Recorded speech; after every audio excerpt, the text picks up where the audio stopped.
an NFL official or referee, and then over the years, I enjoyed it. I enjoyed it a lot.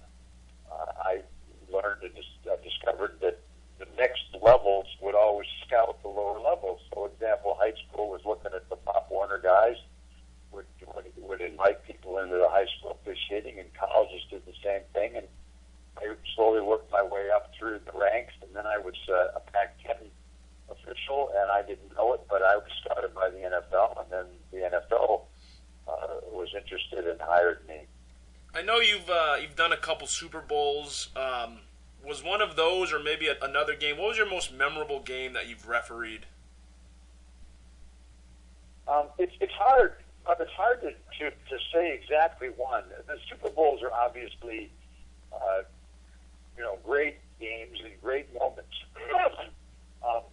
But from an officiating standpoint, they are just a football game that you officiate. And once the game starts, you truly have to treat it that way. You're concentrating on what's going on in the field. You can't let any of the rest of it get involved. And a lot of times Super Bowls don't have the same kind of energy from the crowd that you get in, say, a championship game or other playoff games, because there's no home crowd in the Super Bowl. That's true. It's divided up amongst the fans for both teams, and also a lot of people who are not necessarily a fan of either team, but are there because it's the Super Bowl and right. the atmosphere and all the other things that go on around the Super Bowl. So typically, from an officiating standpoint, the most exciting games are playoff games like championship games or divisional games or things like that. So, but the Super Bowls are obviously very special. One of the most special was the Super Bowl I worked in, it was Carolina-Houston at Reliance Stadium in Houston. I think that would have been 2003, because that was a very memorable game for me, because I've got a lot of kids. I've got 6 kids and 12 grandkids now, and a whole bunch of them and spouses and whatnot were at that game, and they were there for the 3 days before the game, and the whole time they all wore my jersey. And so whenever you would see them whirling around, there was this huge pack of people together wearing an officiating jersey, and their comment was, the Tom Brady fans wear Tom Brady jerseys, and we're here to support Ed Hochuli. And then they sat in one area of the stands all together, so there was this big mass of referee jerseys, and they had signs, the ref's my dad, and big arms is my dad, things like that. That was really very special to me. I love that. There have been a lot of other games. I very early in my career, I worked Thanksgiving Day game in Dallas when it snowed, and a lot of folks will remember that. That was late in the game. There was a field goal that was blocked, and it was a Leon Lett situation, and that was a very memorable game. Oh yeah, the Leon Lett game.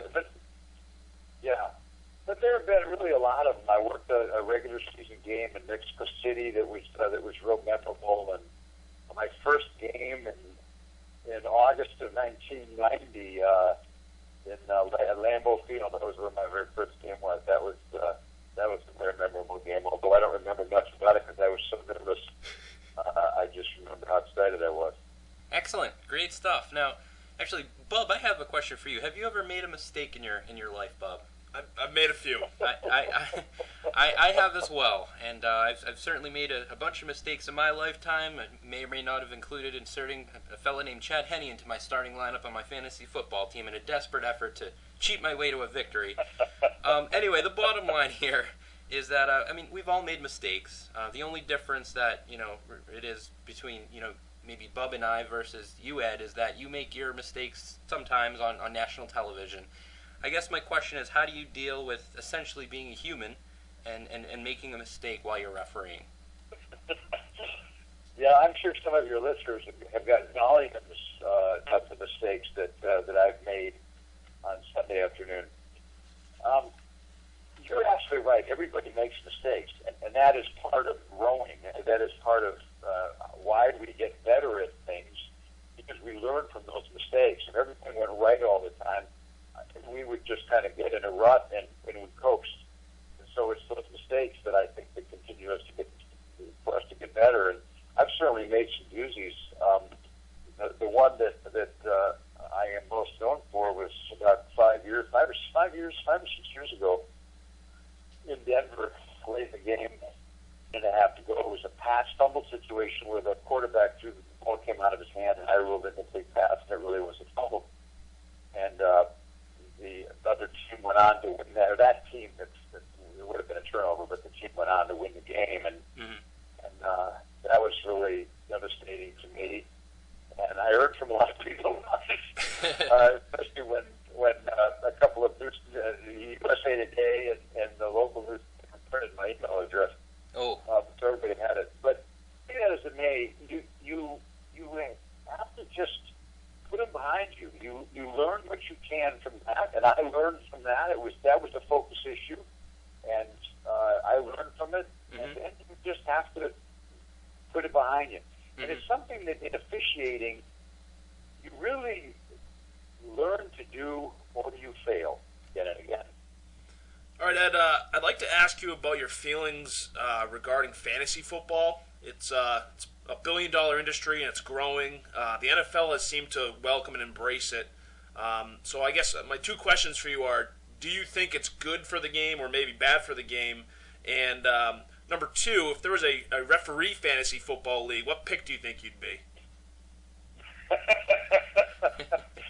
I will say this, in the Madden game, which I'll be honest with you, I've never watched, but I'm the referee in the Madden game.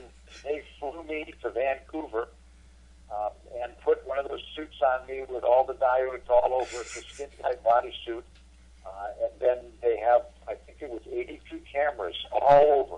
And they filmed me doing all my signals and my motions and jogging and making announcements. And I made every announcement under the sun. And so that is me on Madden football. So that's my claim to fame, if you would, when it comes to fantasy football or those types of things. I don't obviously play fantasy football at all. I don't pay attention to it. I don't have anything to do with it because I have to officiate and be fair and impartial and not have preconceived notions and things like that when I work games on Sunday. So I do know, in answer to your question, I know a lot of people that have a great time with fantasy football, and I know that it really is a big part of a lot of people's lives. And if that's what they enjoy, wonderful. That's great. But I don't really have any personal feelings about it because I don't really know anything about it or do anything with it. Let's see, Ed. I'm guessing probably due to your maybe attorney background that you mentioned earlier, you tend to give some of the more detailed explanations when describing some of the overtime rules and announcing penalties and whatnot. One of the more... Oh, yeah, I've never heard that before. I didn't know that. Yeah, no, that's news to you. One of the more comical announcements, and I'm sure you probably know where I'm going with this, was I think in a Chargers-Patriots game a few years or so ago. You informed us all that the Patriots player who got a penalty was not held, but he was simply overpowered. Do you recall kind of what transpired on that play and I guess the reason that it provided for you to give such a kind of unique outlook to us? Sure. Yeah, I think you're right. It's probably my lawyer background, and as I tell people, if you give a lawyer an open microphone and a captive audience, you deserve him to ramble on forever. I have always tried to explain what's going on because I thought from a fan standpoint that there's an interest in why are we doing something, not just that there was this penalty, but why is it a penalty? And so I think I get carried away with it. I know I get carried away with that sometimes, and I get kidded about it. And there are many times when I'm making an announcement, and I'll start to stumble over my words. It'll come out funny or whatever, and I think to myself, boy, I'm going to watch this one on YouTube forever and ever and ever. He overpowered him one, those, though, that I didn't give it a second thought at the time. That's an officiating term, if you will. When we spend hours each week watching videotape, people have no idea how much there is involved in officiating. We spend hours watching videotape of holding calls, for example. Mm-hmm. And when we talk about the different things that a player